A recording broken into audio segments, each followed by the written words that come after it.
Two officers pull over a black woman, accusing her of being out of place in her own car. But when they bring her to the station, they're hit with a truth that flips their world upside down. She's their new boss. How will they face the consequences? It was a bright Tuesday morning in suburban Georgia. The sun was out, the streets were busy, and the local police department was gearing up for another routine day. Officers Mike Henderson and Tim Carter, both known for their overconfidence and quick assumptions, were cruising down a quiet residential street in their patrol car. As they turned a corner, their eyes locked onto a sleek black SUV parked near a small coffee shop. Inside the vehicle sat a black woman, mid-40s, dressed in a sharp gray blazer. She was focused, scrolling through something on her phone.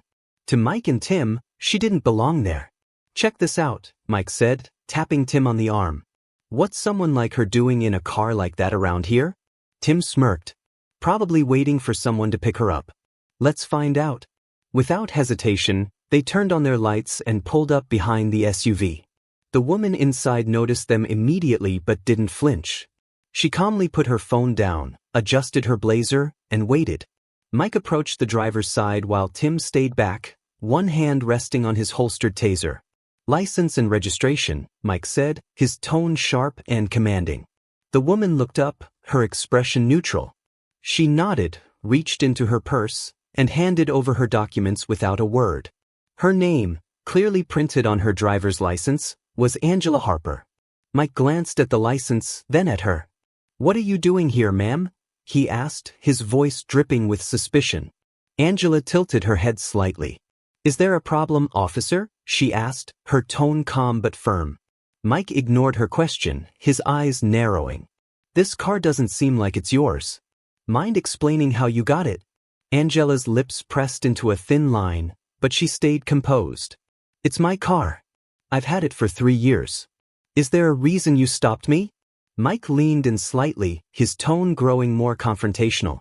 "We'll ask the questions. Step out of the vehicle." Angela raised an eyebrow but didn't argue. She opened the door and stepped out, standing tall and confident. Her presence was commanding, but Mike and Tim saw it as defiance. Tim joined them, glancing at Angela's car. "What do you think, Mike?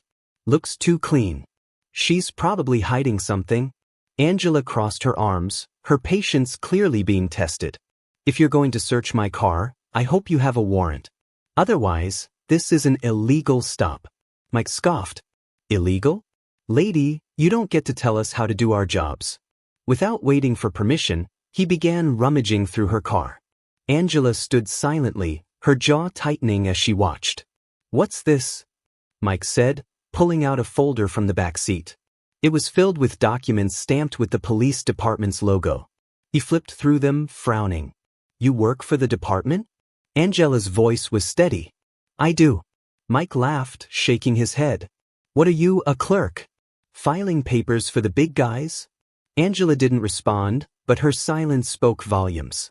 Tim leaned in, lowering his voice. "Mike, maybe we should call this in. Something feels off." Mike waved him off. "Relax. She's bluffing. Let's bring her in and sort it out later." Before Angela could protest, Mike reached for his cuffs. "You're under arrest for obstruction of justice," he said, snapping the cuffs onto her wrists. Angela didn't resist. She let out a slow breath, her eyes locking onto Mike's. "You're making a mistake," she said simply. Mike smirked. "We'll see about that." As they loaded her into the patrol car, Angela remained calm. She knew the moment of reckoning was coming, and it wasn't far away. Back at the station, the officers were met with a mix of curiosity and confusion. A few of their colleagues glanced at Angela as she was escorted in, whispering among themselves. Something about her seemed familiar, but no one could place it.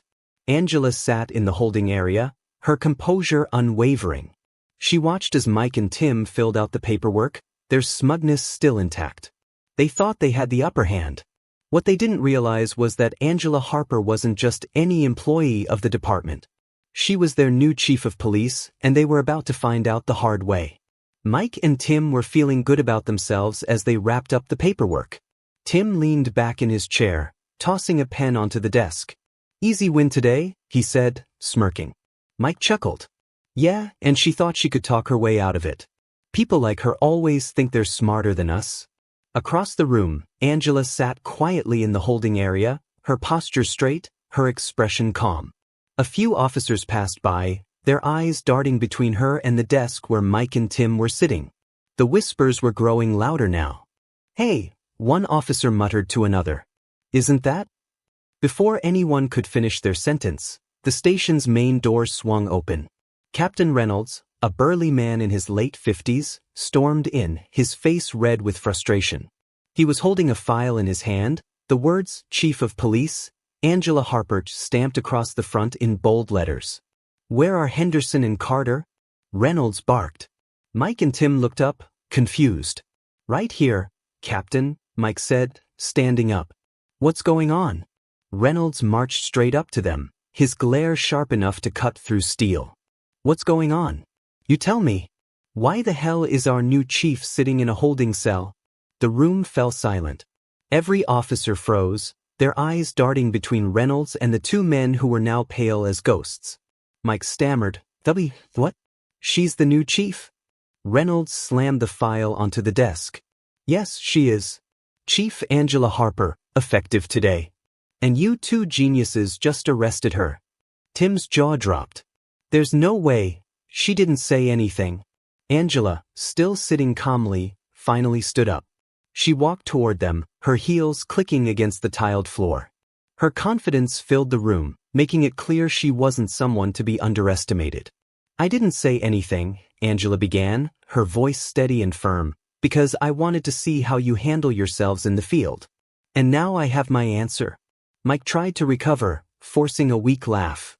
"Chief, we were just doing our job." "You looked suspicious." Angela raised a hand, cutting him off. "Suspicious? Because I was sitting in my car, minding my business? Or because you assumed someone like me couldn't own a vehicle like that?" Tim chimed in, desperate to salvage the situation. "It's not like that, Chief. We thought." Angela's sharp gaze silenced him. "That's the problem. You didn't think. You acted on bias, not evidence. And instead of de-escalating, you doubled down." Reynolds crossed his arms, his disappointment evident. "You two have been on thin ice for months. This might just be the final straw." Mike's face turned red. "Come on, Captain. We didn't know." "That's not an excuse," Angela said, her voice rising slightly. "Your job is to protect and serve, not profile and harass. What if I wasn't the chief? What if this was someone else? Would they have been treated the same way?" The room was dead silent. No one dared to speak. Angela took a deep breath, her tone softening just a bit. "I'm not here to ruin careers, but I am here to fix this department. What happened today is exactly why I took this job. Things are going to change, starting now." Reynolds nodded. "Chief, what do you want to do about them?" Angela looked at Mike and Tim, her expression unreadable. "Mandatory bias training. Effective immediately. And until further notice, they're off patrol duty. If they can't prove they've learned from this, they won't be here much longer." Mike and Tim nodded, too stunned to argue. Angela turned to the rest of the room, her voice carrying authority. "Let this be a lesson to all of you. We are here to serve this community, every single member of it. If you can't do that, you don't belong here." The officers nodded, a mix of respect and unease filling the air. Angela walked toward the exit, pausing briefly at the door. She glanced back at Mike and Tim, her expression softening just a bit. "I'll see you both in my office tomorrow morning. Be ready to talk about how we move forward." With that, she left, her presence lingering long after she was gone. Mike and Tim sat down, their confidence shattered. Tim muttered, "We really screwed up, didn't we?" Mike nodded, staring at the desk. "Yeah. Big time." The station slowly returned to its usual rhythm, but the message was clear. Chief Angela Harper wasn't just another leader. She was here to make real change, and no one was above accountability.